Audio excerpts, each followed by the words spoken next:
That's right. Back at it again, Full Custom Hot Dog here, and we're doing another movie review. That's right. Today we're going to be talking about a pretty fun little documentary from 2020, directed by David Darg and Price James, two people I'm not familiar with who looks like they've just done a ton of documentaries, but this film's called You Cannot Kill David Arquette, about David Arquette's attempts to return back to wrestling.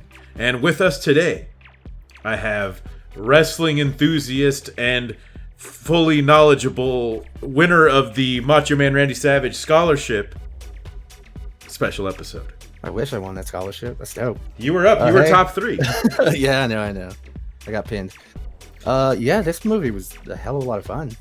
So basically, it's about give the backstory of David Arquette, because a lot of people don't know. And for what I want to say first, if you're not familiar with wrestling and you don't know much at all about the sport or the history or any of this, what we're talking about, it doesn't matter. This documentary is still really fun to watch. I want to get that out of the way first so you can watch it and come back and watch this.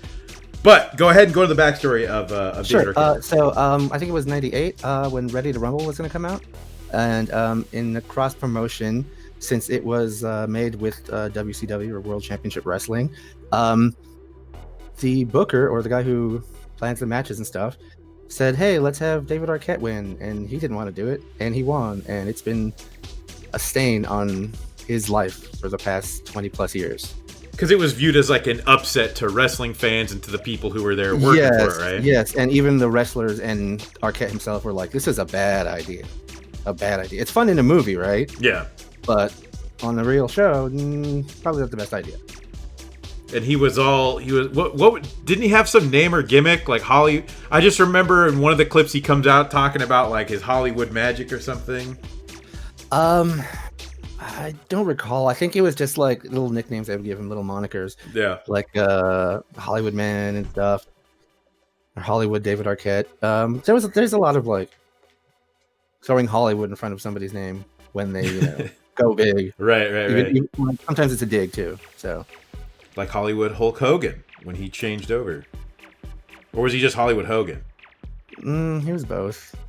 But so this film chronicles, it's not so much that journey, it's what happened now 20 years later, what he's going through, the fact that he's going through auditions. And I've told people about this documentary and they don't know who David Arquette is, which is a little strange for me because back when we were growing up, David Arquette was pretty popular, right? He was in quite a few different things. I mean, he's been in all the Screams, basically. Yeah. And, a bunch of other stuff. Like you were saying, you don't need a knowledge of wrestling to enjoy this. Like, I think since even before Glow, probably the Glow documentary they did like a year or two before the show came out, people have been a lot more open about watching things with wrestling in it or being based around wrestling without actually being wrestling. I think it's kind of one of those things where some of that weird stigma, like with video games, has kind of left it. So it's not so much a thing just for carnies and weirdos, Yeah. It still has that like the fans are smelly, but that's everything, Yeah, for sure. It's really fun. It's a good like David Arquette redemption run. Yeah. Or his attempt at one. And there are some things that happen here that are gut-wrenching and surprisingly emotional. He goes to a backyard wrestling match where, if you don't know what backyard wrestling is, it's basically a lawless land in the midst of someone's backyard in the woods where you get thrown into barbed wire or onto tacks. It's pretty brutal, and they don't really pull any punches. And he gets really messed up in that. That was hard to watch. He takes a beating throughout the movie. But it's also crazy because you see him first starting to train and he's puking up every 15, 20 minutes. And then by the end, he's like, he's getting in shape. He's actually going full bore. He's not half-assing it at all. And that end is great too. It's a total Adrian moment, like the end of Rocky. That's what I always think of at the end of this documentary. It's great for rewatches too, man, because it's just It's really incredible what this dude's trying to do at his age. I think he's what, like 50 something? Somewhere there, yeah, early 50s. And he's trying to get back into wrestling and trying to clear his name and become a top, what do they call him in wrestling? Top dogs. Yeah, that's exactly what they call him. The #1 champ. But is he, I mean, granted, right now we're still in the middle of the pandemic, but is he still active or planning to be active? Do you know? I don't know if he's been active during the pandemic. There's still wrestling going on, but it's been like crowdless shows, or, you know, gives it a kind of a weird little like basement feel. But it's still going on. I don't know if he has been during the pandemic. It's not like he's hurting like some of these other wrestlers, you know, trying to make their money and go up in status. But I haven't heard anything of him retiring. His tag team partner in the movie, RJ City, he hasn't been wrestling, but he does like weird little YouTube shows and stuff, and it's great if you buy something from him, like merch. He'll send you an email with like a snide little heel remark. That's pretty cool. So yeah, he's kind of an asshole, but it's fun.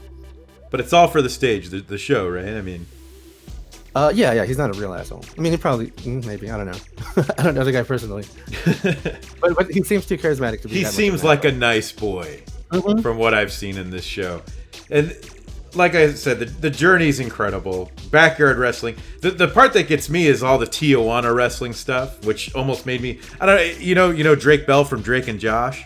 Yeah. Do you know what happened to him? No. He went bankrupt. Totally, life was going down the shitter. Somehow he was able to reinvent his career and move to Mexico, and is like a Mexican pop singer now or something, or singer of ballads. Like, he's playing guitar and singing in Spanish, and they love him down there. And seeing Arquette wrestle in a mask where people love him and don't disrespect him because of who he is makes me wonder if he should do the same thing. You know? Maybe. Like, the thing with wrestling too is like, it doesn't matter how much you think of yourself or how little you think of yourself. It's what the fans like. You'll feel that. Yeah. You know. Yeah. There's nothing like being at a live show and just yelling or booing. You know. And there's chants and all kinds of stuff. It's great. I remember right after watching this, I texted a bunch of my friends that I know like wrestling, and I was like, "Have you seen this?" And then a few of them didn't know anything about it, and I was like, "You need to watch this now. Like, I don't even give a shit what you're doing. Like, put this on as soon as you can. Trust me." And they were all pretty amazed. Most of it seems pretty authentic. I know even with documentaries, there has to be some kind of element of fiction to a degree, or a potential case of a setup, editing being used to sort of just stick to your own narrative of your film. So I guess what I'm saying is, like, how much of this do you think is potential work? Because to me, most of it seems authentic. There's a couple parts where it's a little dicey, I feel, to where it may not be as real as they want it to seem. But I feel like most of it's pretty on the ball.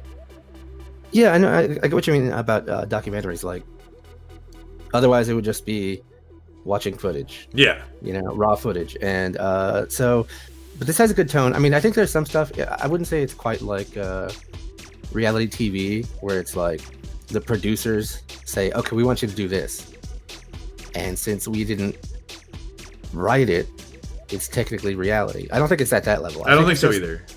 I think there's some things. I think like mainly stuff with the family. I think. Oh, really? Where they're talking and stuff. Yeah, I could see that. Like, which is surprising, by the way. I didn't expect them to get anyone related to him, but they were able to get both of his sisters. And sadly, the third sister passed away. And they were even able to get Courtney Cox, which was very surprising to me too. So they actually really got a nice. You get a feel for his life in that, which I didn't expect to get out of this either. One of the best moments in the movie for me is when his teenage daughter is like telling him, "No, why are you doing this? Why are you doing this? This is crazy." And then she goes to the first show and she gets into it. She's like flipping off, you know, the heel wrestler and all this stuff. It's like, yeah, that's what happens. Yeah. But one thing, RJ City after the movie came out said that Courtney Cox made him a horrible espresso. Being a heel. Incredibly controversial, that RJ City. He loves old TV. Old TV, like what? What do you mean? Like 60s, 70s stuff. Oh, really? Like TV yeah, Land stuff? Yeah, he has like shows about it on his YouTube channel. Because old TV could mean anything nowadays. You know? Yeah, that's true.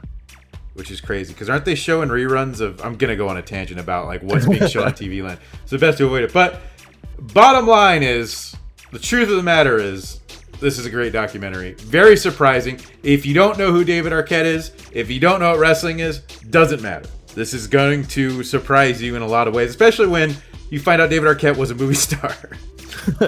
Yeah, you can go into this blind, and it's still a good watch. Yeah, it's crazy. And I hope he does well. I would be curious. I'm sure he's still doing it because I feel like he's not up to much. No offense to David Arquette, but that's just how you made it seem in the documentary, bro. Don't be mad at me. But anyways, I am one of your hosts, Full Custom Hot Dog. You could follow me on Twitter. It's Full Custom Hot Dog without the last O, because that is just too long for Twitter. And we have A special episode. You can follow me on Twitter at Pizza Kinesis. It's like telekinesis, but pizza instead of tele. fucking flawless name. But thank y'all for watching, and until next time. If you like what you see, I love what I see. make sure to hit that subscribe button and the bell for notifications so you can watch whatever comes next. And if you like the music you hear, you can follow me on SoundCloud and Spotify. Check the description for links.